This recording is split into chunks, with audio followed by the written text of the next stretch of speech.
6h-9h, France Bleu Matin.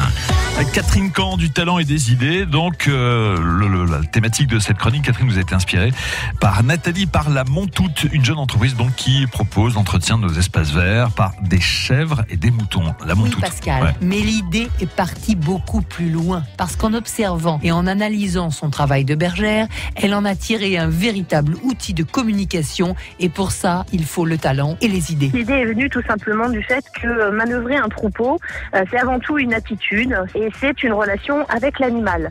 Mais on s'est dit que finalement, le plus important dans toute cette opération, c'était à chaque fois la communication.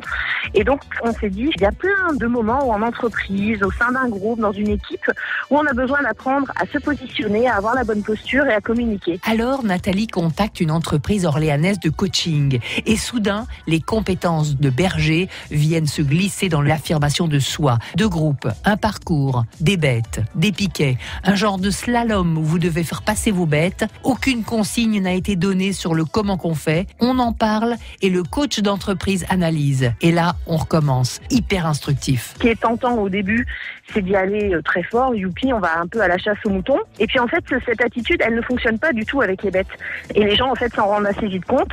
Et en général, c'est assez flagrant de voir l'évolution entre le premier passage et le second. Et puis, ce qui est assez flagrant aussi, c'est le positionnement des gens. On a le patron et l'employé. Et en fait, ça permet de décaler complètement la relation et de permettre à des gens qui auraient tendance à être un petit peu écrasés ou en tout cas à ne pas oser s'affirmer, là, ils sont dans un autre contexte. Mais c'est vraiment révélateur des caractères et du meilleur du caractère. Parce que du coup, les gens sont obligés d'être attentifs aux autres, attentifs aux troupeaux, attentifs eux-mêmes à leurs sensations.